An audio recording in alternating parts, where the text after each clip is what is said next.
everyone. Thank you so much for joining me today. My name is Sarah from International Student Volunteers. Before I start, just want to give a big shout out to those who made it to my meeting today.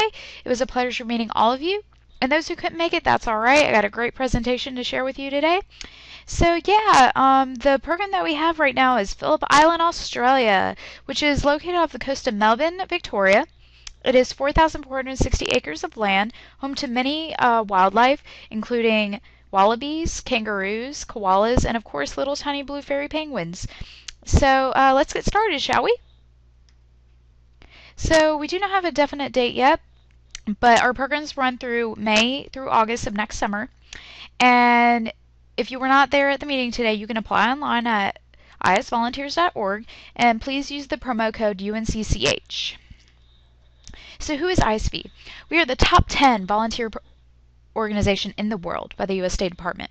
We're the highest rated volunteer and adventure program, and we've had over 25,000 plus participants since 2002 from over 800 colleges and universities that have attended our programs. Recently in 2011, we were awarded the Outstanding Project of the Year by the World Youth and Student Travel Conference. And we also do offer academic credit, but I'll talk about this a little bit later. And we were also featured on Larry King, which was the same project that won the Outstanding Project of the Year award, which was in San Juanillo, Costa Rica. So with ISV, we travel with a purpose. We make a difference, we impact your world, but most of all, we have fun. So ISV's mission is to support sustainable development initiatives around the world through life-changing volunteer and responsible adventure travel programs that educate, inspire, and result in more active global citizens. So ISV's program is a 2-week volunteer program followed by a 2-week adventure tour. But we do have limited space. For this program, we can only take 12 participants max, but don't let this discourage you. We do have other dates available. So if this one's full, you can always go on another one. So please reserve your placement as soon as possible and apply early. The faster we get those applications, the faster you'll get your agreement, and then we can be on your way to a nice adventure next summer. So the program placement is on first come, first served basis, and we do leave next summer from May to August. And you may also choose to volunteer on a different ISV project by joining a regular ISV program without a special interest group. So some of our destinations include, of course, Australia, Costa Rica, Dominican Republic, Thailand, and South Africa. So Costa Rica, we do have conservation programs and community development programs. The conservation programs center on some of the wildlife, including turtles and dolphins. And the community development programs is educating children and also doing some arts and crafts with them as well. The Dominican Republic, we do have a lot of education with children and also infrastructure work, building schools and houses.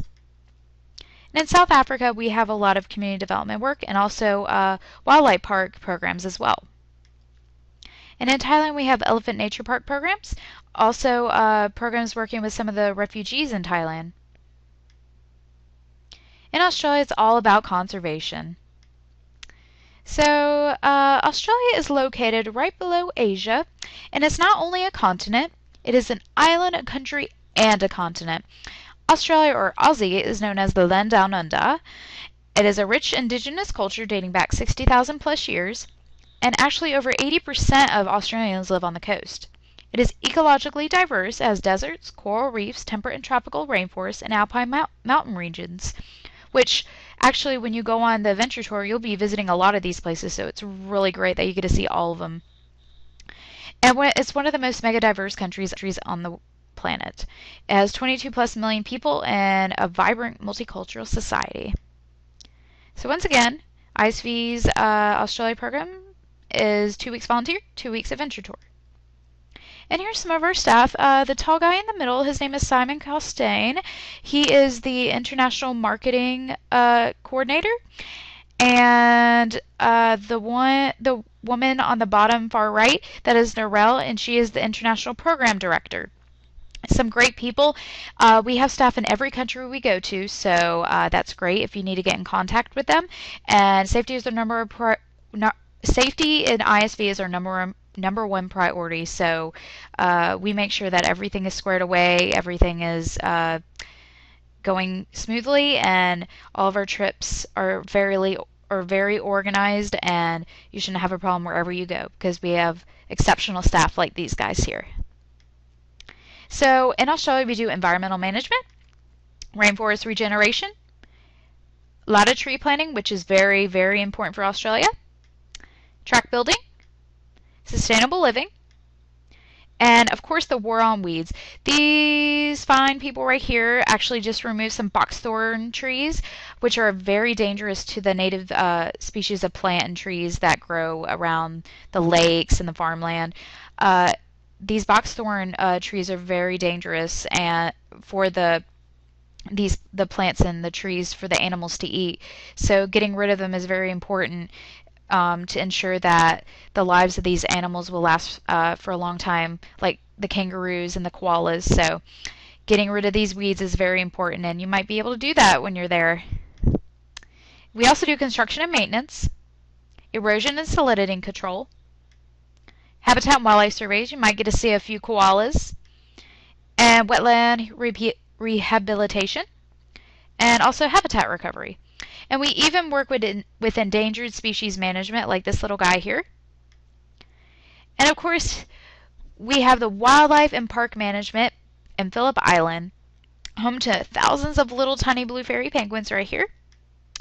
So the mission of the Phillip Island Nature Park is to conserve and enhance the nature park's environment for future and current generations, whilst achieving a balanced environmental, economic, and social outcome. So here's a picture of some of the volunteers, one with the little wallaby. So the importance of this project is 90% of Phillip Island has been cleared of native bush. So we need volunteers to go in there and restore the land with some of the plants and the trees that the wildlife need to survive. What habitat remains most resides within the park. The park is home to significant populations of birds and other wildlife, such as the little penguins, with the largest single population in the world, hooded plovers, short-tailed shearwaters, migratory bird species, and mammals such as koalas, wallabies, possums, fur seals, and bats. As the park is self-funded, volunteers play an important role in park management. Some of the tasks include constructing penguin boxes for the reproduction of the penguins, removing weeds and revegetation, planting trees, guarding plants with tree guards and stakes, which is very important so the feral animals won't come and eat the trees that are growing, painting the stump of cut out weeds with herbicide, and propagating native plants from seed and cuttings. So here's a few people guarding trees, which is very important, like I said. Here they removed some cacti. And here's one volunteer constructing a penguin nesting box. These girls look like they're having fun making the nesting boxes as well. Hard work complete making those nesting boxes. Some of the learning outcomes you'll learn are sustainable development within the society, economy, and environmental aspect. You'll be able to link this project to local and global sustainability issues. You'll learn a lot while there, and when you come home, you will be able to learn a lot about what it means to have a sustainable environment and tell others in your local community what needs to be done to be a more sustainable community. While there, you'll be facilitating group discussions, reflective journal entries, and other learning opportunities. And some of the things explored include biodiversity, environmental management, the role of parks and reserves in protecting biological diversity, habitat loss and rehabilitation, tourism and conservation, Australia flora and fauna, and much more. Some of you might not know this, but the Australia flora and fauna has one of the highest extinction rates. So that is very, very important that we go in there and help to conserve the environment by planting those trees and those plants. So the location of this project is right off the coast of Melbourne, like I said. And see that little island is 4,460 acres of land, and you'll actually be living there for 2 weeks.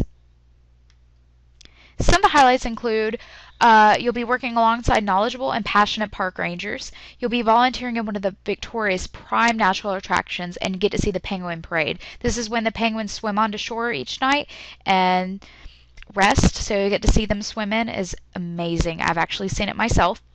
You get to witness Australian wildlife in their natural settings. You'll get to do diverse and rewarding volunteer tasks. You also get to enjoy a free weekend in the cultural hub of Australia, which is in Melbourne. And knowing that your volunteer tasks are a part of a long-term conservation plan. And you'll also learn about the wildlife conservation, park management, and ecotourism.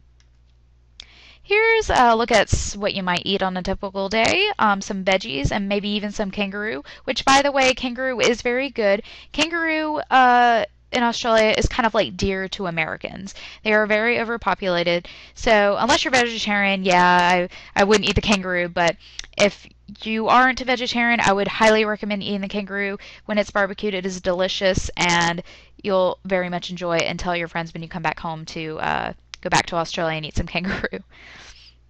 Oh, and yes, Vegemite. Vegemite is an acquired taste, I must say. It is very different, but apparently this woman loves it. But when you get to go to Australia, you might get to try some Vegemite, and if you like it, you buy a jar and take it home with you. And like I said before, you'll be staying on the island for the first 2 weeks, and you'll be staying in bunk-style rooms with your volunteer mates, and you get to have a great time getting to know each other. See? Bunk beds. And actually, here's a picture of a before and after with the tree guarding. A lot of work. Some more achievements. Fun guarding. And also free time in Melbourne. Melbourne is the cultural melting pot of Australia.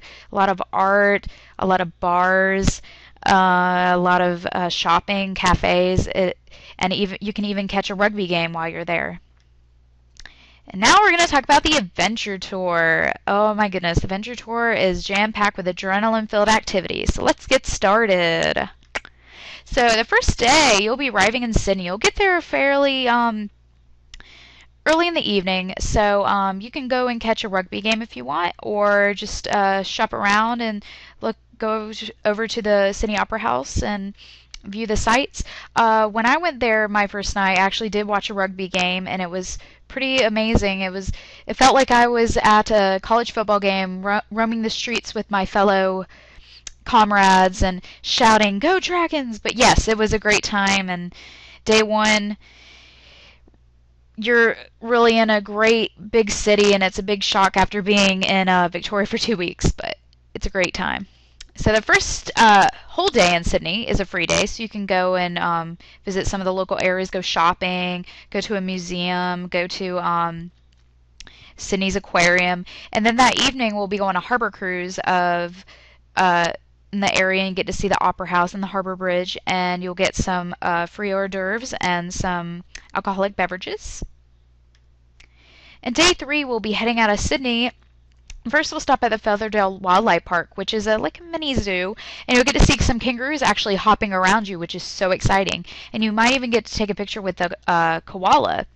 And then we'll be headed out to the Blue Mountains, which is pretty much the what would I call it?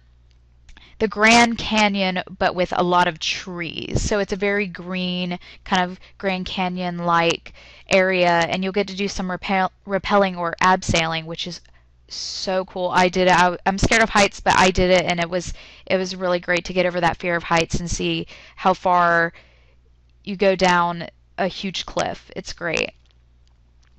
Day 4, you'll be going to Byron Bay, which is a very hippie town, and this day you'll be doing some surf lessons with some really awesome surfing teachers, and you'll also be having a barbecue that night as well.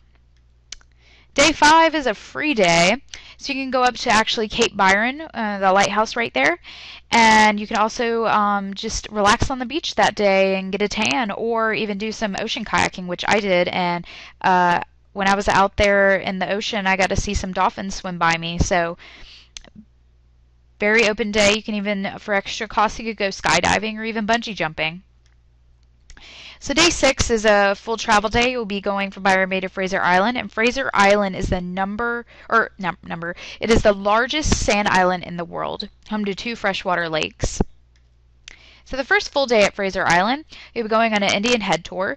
On this cliff right below is a shark nesting ground, so that's really interesting to look at.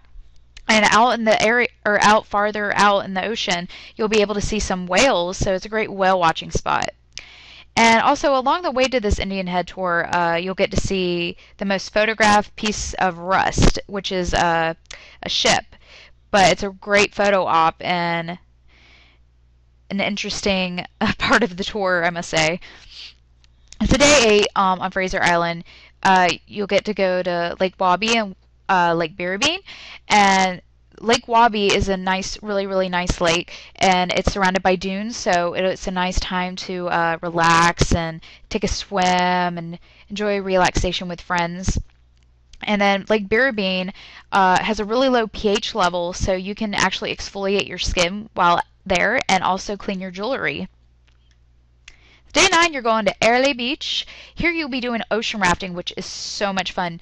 Imagine doing donuts in a V8 ocean raft. Oh my goodness, so much fun. It'll actually take you out to this little cove area, and you'll do some snorkeling with fish. And you will also be having a nice lunch that day, too, aboard the ocean raft. So actually, here's a picture of some of the volunteers on the dune. A lot of fun. So at Airlie Beach, you'll also be visiting the Whitsunday Islands, which is home to the #1 beach in the world, Whitehaven Beach. These beaches have the widest sands in the world. It is amazing. And then you'll be off to Cairns, day 11. You'll be doing a reef teach, learning about scuba, because the next day you'll be doing some free scuba lessons, so you need to learn a little bit about the reef. And also you'll be going to the Jibbakai Aboriginal Cultural Park, where you'll be throwing some spears, throwing some boomerangs, and even doing some face painting. It's a great cultural day to learn about the Aborigines and how they came into being. And then day 12 in Cairns is the Great Barrier Reef. So you'll be having, if any of you are certified, you might have the option of going out farther into the ocean, which I did. I actually did a 2-day boat trip and did 5 dives and actually did a night dive. But for those of you who aren't certified, you still get a great opportunity to go snorkeling and diving as well. The Great Barrier Reef is one of the best places in the world, and it is literally like a giant aquarium under the sea. It's amazing. You might get to see some sea turtles, maybe a tiny shark or two. It's great. And then day 13 is a free day in Cairns. Cairns is the venture capital of Australia. So if you want to go skydiving, go skydiving. You want to go bungee jumping, go bungee jumping, sailing, or even just shopping. Or you can try your hand at some gambling. They have a lot of casinos in Cairns as well. The sky is the limit. And then the last day, day 14, you'll be going on a whitewater adventure in Tully River, some class 3 and 4 rapids. It's a lot of fun, guys. I never went white rafting before this, and I want to go so bad. It was so much fun, and the guys that are there with you are so funny and just so motivated. You'll actually even get to jump off a few rocks on this river and even float down. It's so much fun. It's very safe, so look forward to that. And also, right after, we do have a Fiji excursion. And I pretty much think this picture sums up the Fiji excursion. After the first 2 weeks of volunteering, and then the second 2 weeks of doing adrenaline-filled activities, some people just want a week of relaxation. So you'll be doing you'll be having an island and a village trip, meeting some of the locals and getting to have a few nights of fun, festive entertainment. And we'll have a guided waterfall hike and another free scuba diving lesson. Why would you pass that up? Snorkeling and kayaking. And again, we do, many schools, like it said, 250 plus schools do offer academic credit. As of now, I'm not sure if UNC does offer academic credit, but while you're there, you do participate in group discussions and journal entries. So it is very educational. So why volunteer with ISV? We have the highest rated program in the world. 25,000 plus students have given us a 4.9 out of 5 rating. We are recognized for excellence and experience. We are fully organized. We have in-country support. Like I said, we have staff in every country. We have incredible pre-departure support as well. Group style travel, you will not be traveling alone. local project leaders, sustainable projects, registered in each country, and we combine volunteer and adventure. So yes, the cost is $3,895, but it's for the 4-week volunteer and adventure. It includes all of this, all the materials you need to complete project, all accommodations during the ISV program, all meals during the volunteer project, and at least half of the meals during the second 2 weeks. It also includes 5 of the Venture Tour activities, all program ground transportation, orientation is in the host country, program research, setup, and management. It includes the trained ISV project leaders and the tour leaders, the manual, the overview, the country resource document, and of course the awesome t-shirt. This cost does not include, however, the flights, and the prices are available online under each country tab if you go take a look. It does not include the medical or travel trip cancellation insurance, which is required, passports, travel visas, any vaccinations, additional optional activities during the venture tour, and academic credit. But there is a lot of fundraising options. Thousands of students raise money for their ISV program. We provide a fundraising ideas booklet. You can do recycling, movie nights, bar promotions, chocolate sales, challenges, scholarships, newspaper articles, approaching local businesses, etc. We even have customized fundraising letters that you can send to communities. There are a wide range of possibilities available to you. So how to apply? Like I said, go on to www.isvolunteers.org. These applications are non-committal. And please use the promo code UNCCH. And once you're accepted, we'll send you an agreement. And just fill that out and send the $500 deposit. And you'll be on your way to a fabulous, fabulous time next summer. And the reason we do the $500 deposit is that, 1, we know you're serious, and 2, that we can put you on the program as soon as possible. And guys, really, when you send that deposit, you have 2 years before that deposit is over. And it's great. I wouldn't recommend waiting 2 years if you're really, really, really, really keen on going on this trip, because this trip is really amazing. But just hurry up and get it in. It is non-committal, so you have a week to think it over, and you have until 65 days prior to the departure to pay the full amount. 65 days prior. So you have plenty of time. Just talk it over with friends and family or your dog. Some other resources we have that you can go onto our Facebook and YouTube. 24,000 plus members on Facebook. Numerous videos on YouTube. So thank you so much for listening to me today. Please apply today. Get those applications in. Look forward to talking with you. Just email me. I'm sure most of you do have my email. Thank you so much, and I'll see you later.